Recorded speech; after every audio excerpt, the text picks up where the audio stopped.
Eu quero convidar você a abrir a sua Bíblia no livro do Gênesis, capítulo 11, primeiro livro da Bíblia. Deus tem uma palavra ao nosso coração. Gênesis, capítulo 11.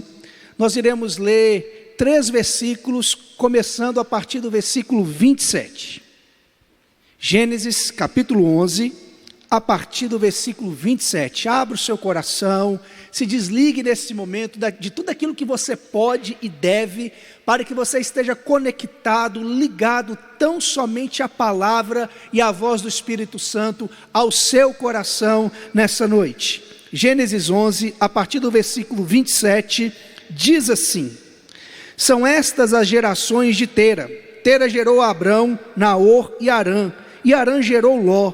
Harã morreu na terra de seu nascimento, em Ur dos Caldeus, estando Tera, seu pai, ainda vivo. Abrão e Naor tomaram para si mulheres. A mulher de Abraão se chamava Sarai, e a mulher de Naor era Milca, filha de Harã, que foi pai de Milca e de Iscá. Sarai, esposa de Abraão, Sarai era estéril, não tinha filhos. Sarai era estéril, não tinha filhos. Pai, obrigado pela tua palavra. Queremos te ouvir nessa noite. Fale ao nosso coração, pois somos dependentes do Senhor, da tua vontade, da tua graça, em nome de Jesus. Amém. Se nós conhecêssemos apenas esses 3 versículos a respeito da vida de Abraão, a respeito da vida de Sarai, a sua esposa, como ela era chamada, nós poderíamos afirmar que eles tiveram uma vida, que eles tiveram uma história pautada pela esterilidade. É isso que o Gênesis, que o texto nos fala nesses versículos que lemos. Eles estão introduzindo na história bíblica a família de Abraão. Fala a respeito do seu pai, fala a respeito dos seus irmãos, e fala que este Abraão, pai da fé como é chamado, ele casa com uma mulher chamada Sarai. E a Bíblia afirma que essa mulher que Abraão tomou para si como esposa era estéril. Isso é, ela não poderia dar à luz, ela não poderia gerar filhos. E no contexto social que a Bíblia foi escrita, no contexto em que Abrão, em que Sarai vivia, esterilidade era vista como algo muito negativo, porque a marca da bênção da divindade, a marca da bênção de Deus em uma família, era que essa família pudesse frutificar, era que essa família pudesse crescer. Filhos na Bíblia são chamados de herança do Senhor. Portanto, não havia maior desonra para uma família do que a esterilidade. Não havia maior sofrimento para uma mulher do que ter o ventre improdutivo. Neste contexto social, esterilidade significa pelo menos 3 coisas. Pelo menos 3 fatores. Quando a Bíblia diz, no versículo 30, que Sarai, esposa de Abraão, era estéril, a Bíblia está dizendo que para aquela sociedade havia 3 estigmas sobre a vida de Sarai. Primeiro estigma, o estigma da maldição. Em uma sociedade cuja maior expressão da bênção era a família grande, as mulheres estéreis eram vistas como alguém que foram amaldiçoadas por Deus. Era assim que Sarai se sentia, amaldiçoada, mal amada, porque ela não carregava em si a bênção de gerar frutos, ela não carregava em si a bênção de poder ter filhos, ela não carregava em si a bênção de poder dar continuidade à sua família e à descendência do seu esposo. De forma que quando Sarai olhava para si, quando ela olhava para a sua história, ela se via marcada como alguém que era maldita por causa da esterilidade. Esterilidade também carregava uma segunda marca, um segundo estigma: vergonha. Você já foi convidado ou convidada alguma vez para um chá de fraldas, para um drive, como as pessoas têm tem feito hoje, por alguma coisa desse tipo, onde vocês estão ali para celebrar a chegada de uma criança. Graças a Deus, Papai do Céu nos presenteou com um menino lindo. Nós fizemos um chá de fraldas esses tempos atrás, foi uma bênção de Deus. Agora imagine só, Sara era governanta. Sara, ela tinha escravas, ela tinha mulheres sob o seu domínio. Quantas vezes Sarai não foi convidada para ver o nascimento de uma criança, para ajudar no parto? Quantas vezes que ela não foi chamada para o chá de fralda daquela época? E a pergunta sempre era feita: e o seu Sarai, quando vai chegar? Quando o seu filhinho vai chegar? Quando que você vai ser mamãe? E ela tinha que dizer: olha, eu não consigo ter filhos. Eu já tentei todos os meios possíveis. Eu sou estéril. De forma que ela vivia essa vida cheia de vergonha, porque ela se via completamente abandonada. E essa é a terceira marca que nós encontramos quando olhamos para uma mulher, quando olhamos para uma família que era incapaz de gerar filhos: desprezo. Uma mulher estéril era alguém rejeitada, desprezada por ela mesma, pelas pessoas ao seu redor e muitas vezes pelo seu próprio marido. De forma que quando essa família é introduzida na Bíblia, dizendo que Abraão escolheu para si uma mulher chamada Sarai, e esta era estéril, é isso que a Bíblia está dizendo. A família de Abraão emerge na história com a marca da maldição, da vergonha e do desprezo. E esta com certeza seria o final da história de Abrão e de Sarai. Uma história de vergonha, uma história de desprezo, uma história de maldição, até o dia que Deus intervém e muda para sempre a história desse casal. Gênesis capítulo 12 diz que quando Abraão tinha 75 anos de idade, Deus o chama juntamente com a sua esposa e promete para eles um filho. E ao prometer um filho para este casal, Deus estava dizendo que iria colocar fim em todas essas marcas, em todos esses estigmas que marcavam essa família. Deus estava dizendo que iria colocar fim na maldição. Deus estava dizendo que colocaria fim na vergonha, que colocaria fim no desprezo. Deus estava dizendo, ao chamar Abraão e Sara, sua esposa: eu vou curar toda esterilidade da sua vida. Será que é assim que você não tem se visto hoje? Quando você olha para a sua história, quando você olha para a sua vida, você se sente envergonhado, você se sente desprezado. Quem sabe você tem se sentido até abandonado por Deus. De alguma forma você olha para a sua vida e o que você consegue enxergar é apenas maldição. Você tem experimentado anos, tempos de esterilidade na sua história. Você tem experimentado uma vida infrutífera em seu casamento, na sua vida emocional, na sua vida espiritual, nos seus relacionamentos, na sua vida financeira. Nada vai para frente na sua história. E se alguém te perguntasse: como que está a sua vida? Talvez você resumiria dizendo: olha, eu tenho experimentado uma vida de esterilidade.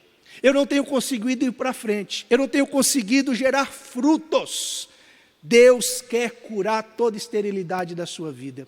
Assim como Ele foi presente e agiu na vida desta família, na vida de Abraão, na vida de Sarai, a sua esposa, que depois tem o seu nome mudado, e nós vamos ver daqui a pouco para Sara. Deus entrou na história desse casal e transformou a história desse casal, curando toda esterilidade. E é isso que você precisa crer nessa noite. É isso que você precisa colocar no seu coração como âncora, como certeza. Não importa como a sua história começou. Não importa como esteja a sua história até o dia que se chama hoje. Não importa quanta esterilidade já esteve presente na sua família, no seu casamento, nos seus relacionamentos. O que importa é que você precisa crer com todo o seu coração que Deus quer curar toda esterilidade da sua vida. Que Deus quer restaurar a sua vida, mesmo vivendo um momento como este, que estamos vivendo, de pandemia, de incerteza, certeza, nós acreditamos que estando ligado em Cristo, nós podemos dar frutos. Nós acreditamos que toda maldição, que todo desprezo, que toda vergonha poderá ser jogado por terra em nome de Jesus e para a glória dele. Mas para isso, nós precisamos aplicar alguns princípios na nossa vida. A gente precisa olhar também para a vida de Abrão, para a vida de Sarai e aprender quais foram as posturas, quais foram as decisões que eles tomaram para que um milagre pudesse chegar na sua vida. E eu quero ler com vocês alguns outros versículos, do capítulo 18, versículo 1 e versículo 2. Capítulo 18, versículo 1 e versículo 2. Esse texto que nós lemos aqui,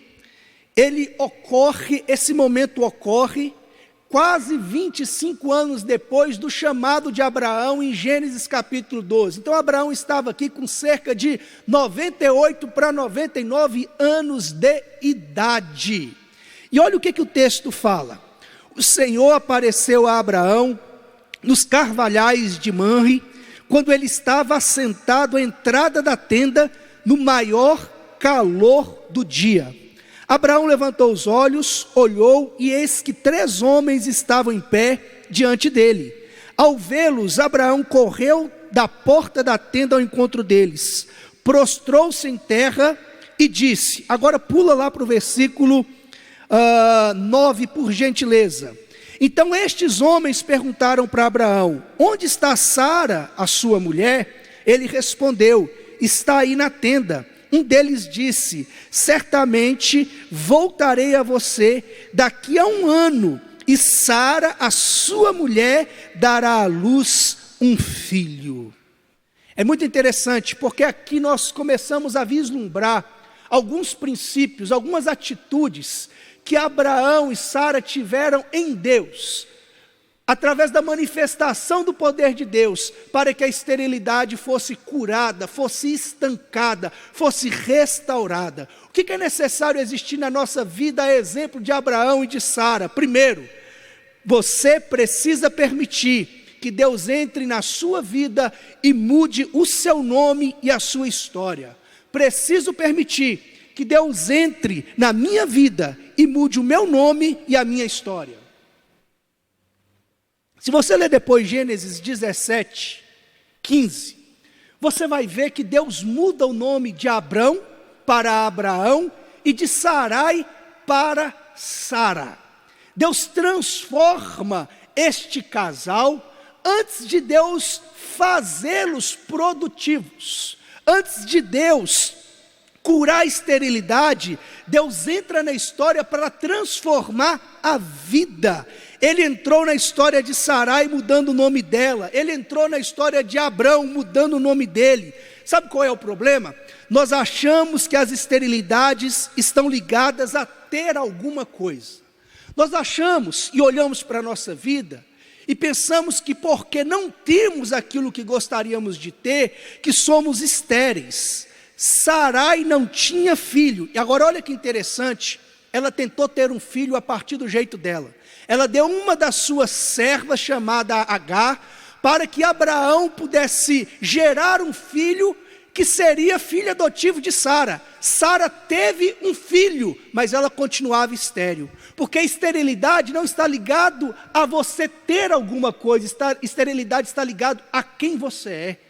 Por isso que antes de Deus dar um filho para esse casal, Deus diz o seguinte, eu quero transformar a vida de vocês. Eu quero entrar na história de vocês. E eu quero mudar o nome, eu quero mudar a identidade. Eu quero transformá-los. Só existe uma forma de Deus curar a esterilidade da sua vida. Curando a sua própria vida, redimindo a sua própria história, transformando você por completo, transformando você de dentro para fora. Deus não deseja fazer um milagre primeiro ao redor de você, Ele deseja fazer um milagre primeiro dentro de você, no seu coração, no seu espírito, na sua alma, em você por completo. Durante 25 anos quase, Deus confirmou e confirmava as suas promessas para Abraão e para Sara. E nesse tempo, nessas 2 décadas e meia, Deus estava trabalhando na vida deles. Deus estava trabalhando em quem eles eram. O maior milagre que Deus pode fazer é em você. É na sua história, é no seu coração. Por isso você precisa dar espaço para Deus agir na sua vida. Você precisa dar espaço para que Ele possa entrar e possa te transformar verdadeiramente. Como eu disse, Sara, ela tentou ter filhos, ela tentou curar a esterilidade do jeito dela. Ela teve um filho, porque Ismael era filho adotivo dela. Todavia ela continuava estéril. Deixe Deus entrar na sua história. Deixa Deus mudar o seu nome. Deixa Deus transformar o seu caráter. Deixa Ele fazer de você uma bênção. E as demais coisas serão consequências disso. Segunda coisa que nós aprendemos nesse texto, no capítulo 18, versículo 1 que nós lemos, diz o seguinte: que quando Abraão estava na sua tenda, na porta da sua tenda, na hora mais quente do dia, isso significa ao meio-dia. E algo muito importante aqui, meio-dia normalmente era um momento em que visitas não chegavam, porque Abraão ele morava numa região desértica, numa região árida. As pessoas caminhavam ou no início da manhã ou no final da tarde para fugir do sol escaldante, de forma que Abraão estava ali, quando de repente, na hora mais quente do dia, Deus entra na sua história. Nós temos aqui uma manifestação de Deus, uma teofania, Deus se manifestando a Abraão no momento em que Abraão não esperava. E é isso que a gente precisa colocar certeza no nosso coração, que são nas horas mais quentes da vida que Deus intervém ao nosso favor. E quando nós falamos de dias quentes, nós estamos falando de dias de luta, dias de deserto, dias que nós não nutrimos mais expectativas. Abraão não esperava receber essas pessoas naquele horário, naquele dia. Todavia, Deus ele ultrapassa, Deus vai além daquilo que nós esperamos, Deus vai além das nossas expectativas, Ele nos surpreende. E a atitude de Abraão, quando vê esses 3 homens, essa manifestação de Deus, ele diz: foi o Senhor que me apareceu. E aqui Deus faz promessas para Abraão. Deus diz o seguinte: olha, eu estou aqui para te dizer que no tempo determinado, daqui a 9 meses, a sua esposa vai ter um filho. Meu irmão, minha irmã, que nesses dias de sol escaldante, que tem sugado as nossas forças, que tem talvez secado toda esperança do seu coração, que você possa se renovar nas promessas de Deus, porque é quando as coisas estão difíceis, é quando o sol está quente sobre a nossa cabeça, que Ele se manifesta, que Ele manifesta a sua glória, que Ele manifesta o seu poder, e Ele revela as tuas promessas para as nossas vidas. Coloque o seu coração nas promessas de Deus. Não desista, não importa quanto tempo tenha passado.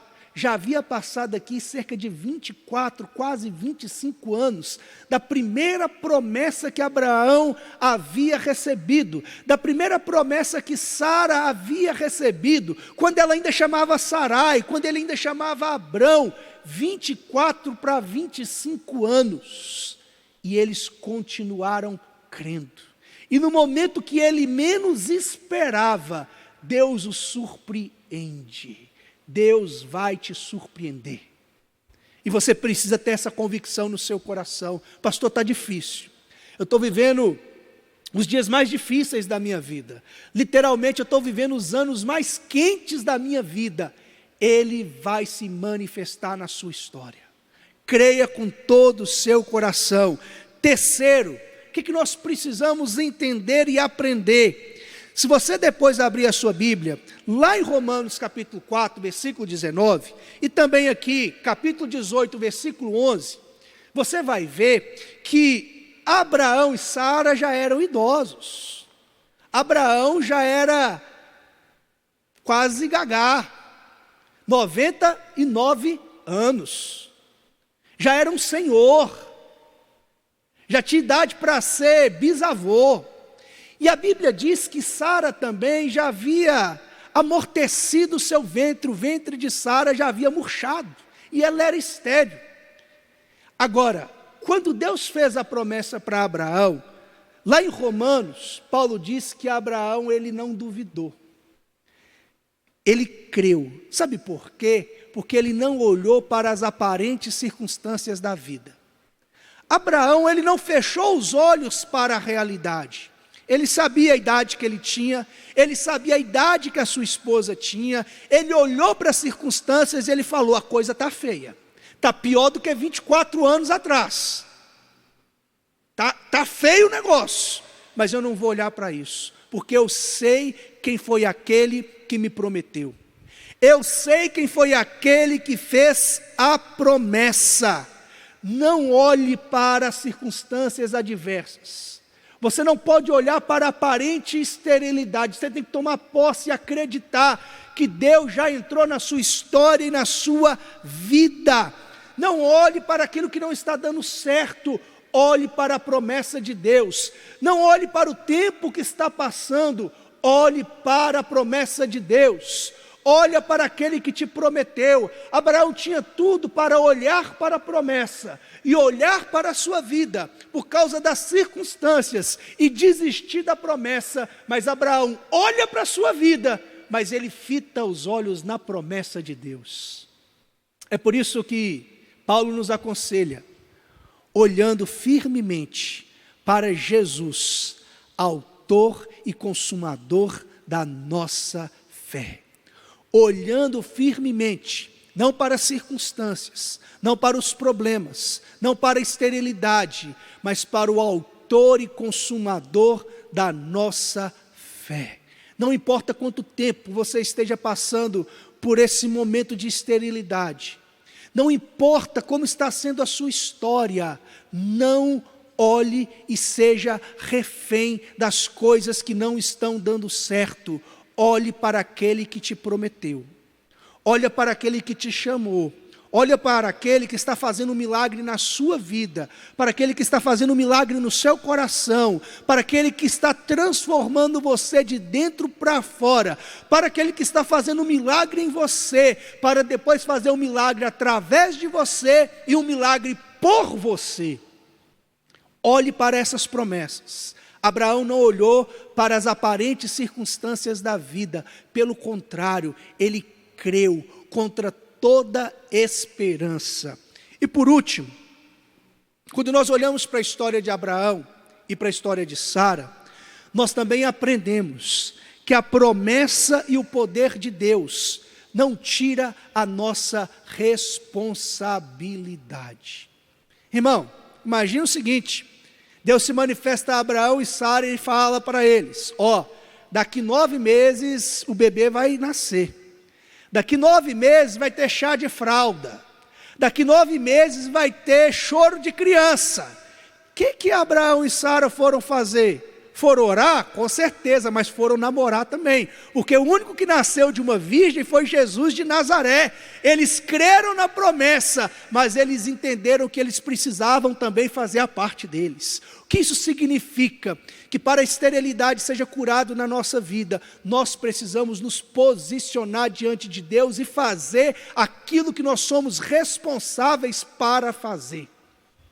Porque muitas vezes nós trocamos os ofícios e nós esquecemos que nós temos responsabilidades de olhar para a nossa vida. Talvez a esterilidade esteja na sua família, esteja em você por falta de perdão. E você precisa ter a atitude de abrir o seu coração e perdoar. Talvez a esterilidade esteja presente na sua vida por caminhos que você um dia tomou, que jamais deveria ter tomado. O que eu faço, pastor? Se arrependa, arrume aquilo que precisa ser arrumado na sua vida, porque você também tem alguma responsabilidade nesse processo que Deus está fazendo, que Deus deseja fazer na sua vida. Porque o poder e a promessa de Deus não nos exime da nossa responsabilidade e das atitudes que precisamos tomar. Abraão e Sara foram namorar, porque era o que eles deveriam fazer para que a promessa se cumprisse 9 meses depois. O que você tem que fazer? Qual que é a sua atitude? O que é necessário? O que Deus está pedindo de você?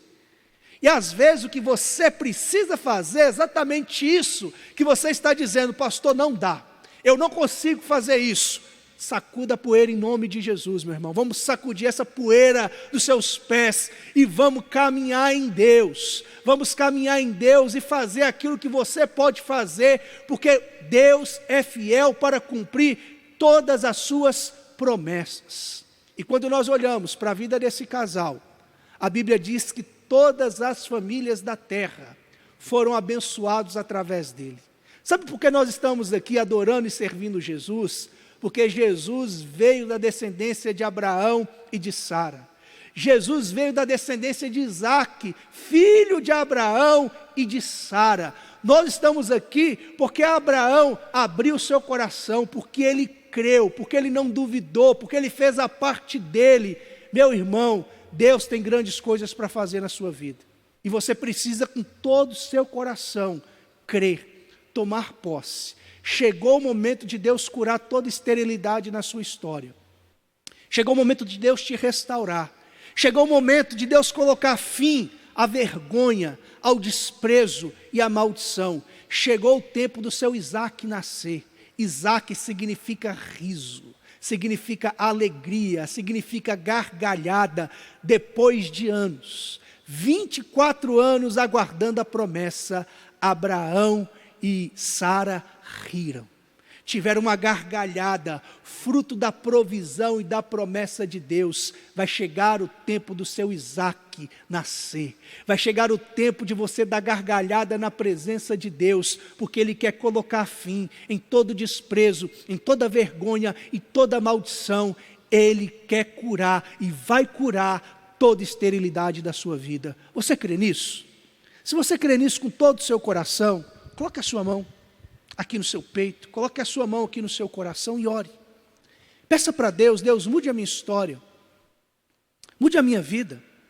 Assim como o Senhor fez na vida desse casal, o Senhor mudou o nome deles, de Abrão para Abraão, de Sarai para Sara, dizendo o seguinte: olha, eu estou transformando a identidade de vocês. Antes de fazer um milagre por vocês e através de vocês, eu estou fazendo um milagre em vocês. Eu estou transformando. Deus quer entrar na sua história. Não importa se você esteja vivendo o momento mais difícil, a hora mais quente da sua vida, Deus vai te surpreender. E não olhe para as aparências, não olhe para as circunstâncias adversas, olha para aquele que te prometeu. Coloca a mão no seu coração e creia que o poder de Deus está se manifestando e toda esterilidade está sendo curada, estancada agora em nome de Jesus. Pai, nós queremos clamar o Teu nome, clamar a Tua presença e Te agradecer por tudo aquilo que o Senhor tem feito, por tudo aquilo que o Senhor fez. Queremos tomar posse da Tua palavra, tomar posse da Tua promessa. Nós acreditamos que o Senhor é aquele que transforma vidas, que restaura vidas, que cura toda esterilidade. Por isso nós tomamos posse e Te pedimos: mude a nossa história, mude o nosso nome, nos transforme por completo, traga cura, Deus, ao nosso coração, que o Senhor possa redimir a nossa história e que mesmo diante dos momentos difíceis que estamos vivendo, nos ajude a colocar os nossos olhos no Senhor, autor e consumador da nossa fé. Nós não olhamos para as aparências, nós não olhamos para as circunstâncias, nós olhamos para o Senhor. Que toda vergonha, que todo desprezo, que toda maldição caia por terra, seja desfeita em nome de Jesus Cristo, e que teu nome possa ser glorificado e exaltado, e que nós possamos gerar os nossos Isaques, que nós possamos gerar vida, que nós possamos em nome de Jesus dar frutos, ó Pai, em todas as áreas, em todas as instâncias da nossa vida, para que o teu nome seja glorificado e exaltado. É o que nós oramos e te agradecemos, porque cremos que o Senhor colocou fim a toda esterilidade, em nome de Jesus, amém. Deus de aliança, Deus de promessas, Deus que não é homem pra mentir.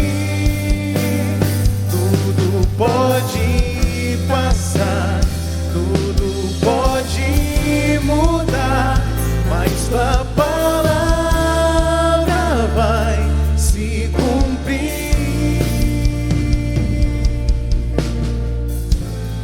Amém, é nisso que nós precisamos crer. Pode passar o que for, nós sabemos quem luta por nós e as promessas dele vão se cumprir na nossa vida.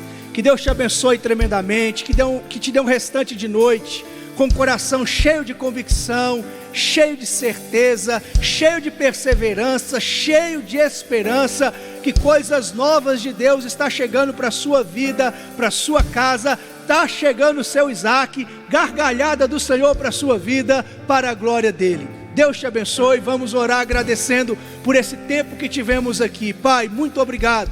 Obrigado por essa terça-feira, por esse tempo do Senhor na nossa vida, por cada louvor, por cada ministração, por cada palavra e pelo renovo do Senhor nas nossas vidas, ó Pai. Fique conosco, que a tua bênção possa estar sobre nós e em nós, extravasando através de nós e abençoando todos aqueles que estão ao nosso redor. Muito obrigado, em nome de Jesus, amém. Que o amor de Deus, que a graça de Jesus Cristo e as consolações do Espírito Santo possa repousar sobre a sua vida hoje e sempre. Obrigado por ter estado conosco mais um culto. Você que nos visita pela primeira vez, entre em contato conosco. Você que pode, compartilhe esse link com mais pessoas, para que possam ser abençoadas como você foi. E se você tem um desejo de contribuir com a nossa igreja online, você pode contribuir através das informações que estão na sua tela. Que Deus abençoe sua vida. Até a próxima.